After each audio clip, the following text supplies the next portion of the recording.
રાજકોટ શહેરમાં આંગણવાડી કાર્યકરો દ્વારા પોતાની પડતર માંગણીઓને લઈને એક વિશાળ વિરોધ પ્રદર્શન યોજવામાં આવ્યું હતું. રાજકોટ જિલ્લાના વિવિધ વિસ્તારોમાંથી મોટી સંખ્યામાં આંગણવાડી બહેનો શહેરના હાર્દ સમાન જ્યુબિલી ચોક ખાતે એકત્રિત થઈ હતી અને વહીવટીતંત્ર તેમજ સરકાર સામે પોતાનો રોષ ઠાલવ્યો હતો.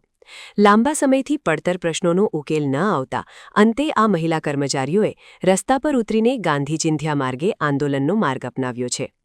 આ વિરોધ પ્રદર્શનના મુખ્ય કારણો વિશે માહિતી આપતા આંગણવાડીના આગેવાનોએ જણાવ્યું હતું કે તેઓની મુખ્ય માંગણીઓમાં વેતનમાં સન્માનજનક વધારો કરવો અને રોજિંદી કામગીરીના અહેવાલો ઓનલાઈન જમા કરાવવા માટે સરકાર તરફથી મોબાઈલ ઉપકરણ ફાળવવાનો સમાવેશ થાય છે. આ ઉપરાંત તેઓને કાયમી કર્મચારીઓ સમાન દરજ્જો અને અન્ય સરકારી લાભો આપવાની પણ ઉગ્ર માંગ કરવામાં આવી રહી છે. પાયાના સ્તરે બાળકો અને સગર્ભા મહિલાઓના પોષણ તેમજ સ્વાસ્થ્યની મહત્વપૂર્ણ જવાબદારી નિભાવતી આ બહેનો આર્થિક શોષણનો ભોગ બની રહી હોવાનો આક્ષેપ આ સંમેલનમાં કરવામાં આવ્યો હતો. આ વિરોધ પ્રદર્શનને પગલે જ્યુબિલી ચોક વિસ્તારમાં થોડા સમય માટે વાહન વ્યવહાર ખોરવાયો હતો, જો કે સ્થાનિક પોલીસે પરિસ્થિતિ થાળે પાડી હતી.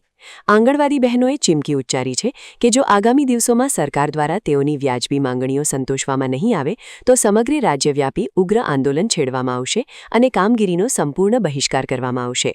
આ હડતાળ અને વિરોધને પગલે ગ્રામ્ય અને શહેરી વિસ્તારોમાં ચાલતા પોષણ અને બાળ કલ્યાણના કાર્યક્રમો પર માઠી અસર પડવાની પૂરેપૂરી શક્યતાઓ સેવાઈ રહી છે. ત્યારે હવે સરકાર આ મુદ્દે સત્વરે શું ન્યાયિક પગલાં લે છે તે જોવું અગત્યનું બની રહેશે. આજે ખાસ કરીને આંગણવાડીની મહિલાઓ દ્વારા વિરોધ કઈ રીતનો વિરોધ અને શું માંગ? આજે અમે 5 માર્ચથી ઓનલાઈન કામગીરી બંધ હતી અને આજે 3 દિવસ 18, 19 ને 20 ઓફલાઈન ઓનલાઈન તમામ કામગીરી બંધ કરી અને બહેનો આજે મેદાનમાં આવ્યા છે આંગણવાડીને તાળા મારીને. મુખ્ય માંગણી અમારી એ છે કે સરકાર અમારો લઘુત્તમ વેતનમાં સમાવેશ કરે.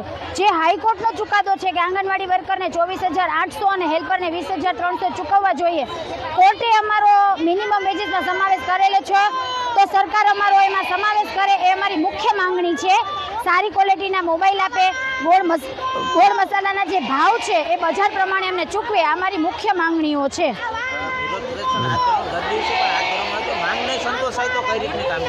જો અમારી માંગ નહીં સંતોષાય તો કદાચ સોમવારથી તાળાબંધી પણ રહી આંગણવાડીઓને.